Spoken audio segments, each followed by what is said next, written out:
Hey, this is part two of your science fair help today, part two. And in part two, we're going to be going over title, research, and hypothesis. Title, research, and hypothesis. When you're choosing your experiment, when you're choosing your experiment for your science fair, find something that interests you and then create your experiment from that. Find something that interests you, then create your experiment from that interest.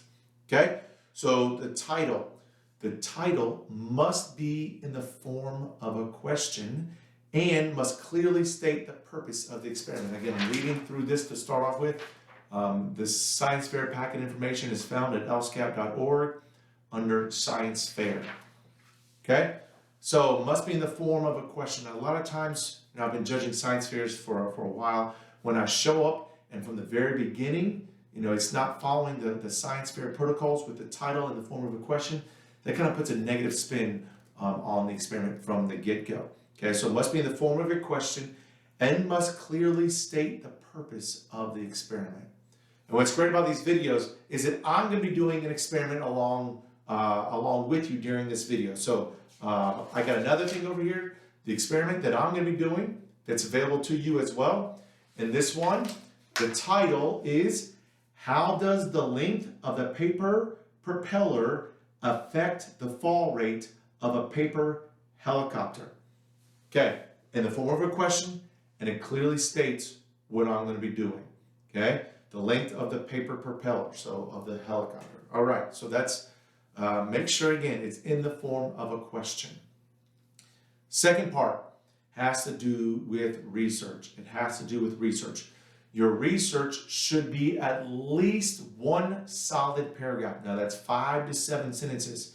And the research then is you're researching your question. You're researching your purpose there that you can take out of the title.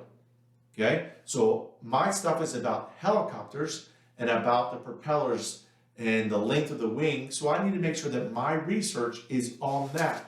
And you can see I've done a nice paragraph here. That's a good solid paragraph. That's more than 7 sentences. In fact, you could have made this 2 paragraphs. You could have made this 2 paragraphs if you wanted to. All right. So again, I did research concerning the helicopter blades themselves.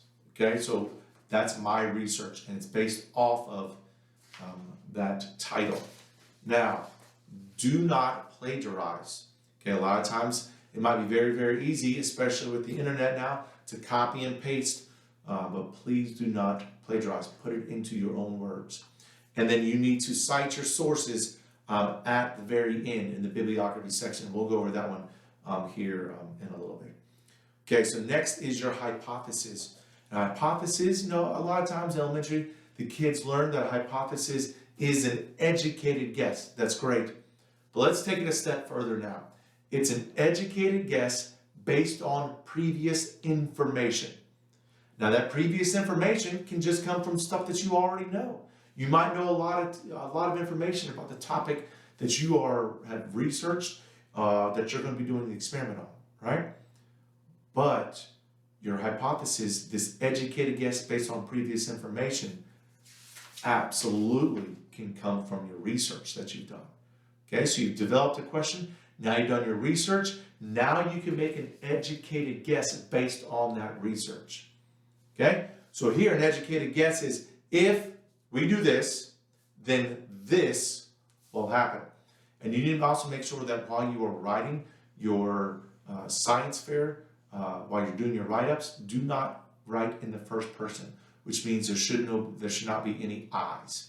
Okay, so you can see the hypothesis that I wrote.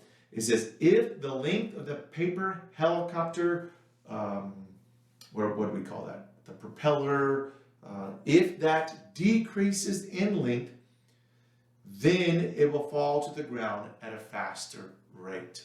So that is my hypothesis. You need to make sure that it is an if and then statement. If and then statement. Now, I'm going to say that several times throughout the videos.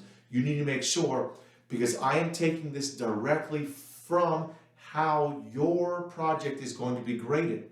There's a sheet that you can find in that USC link that breaks it down into 10 categories. And it says, is the hypothesis written in an if and then statement? If the length of the paper helicopter propeller decreases in length, then it will fall to the ground at a faster rate.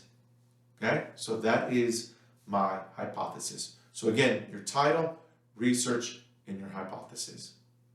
All right, on to the next video.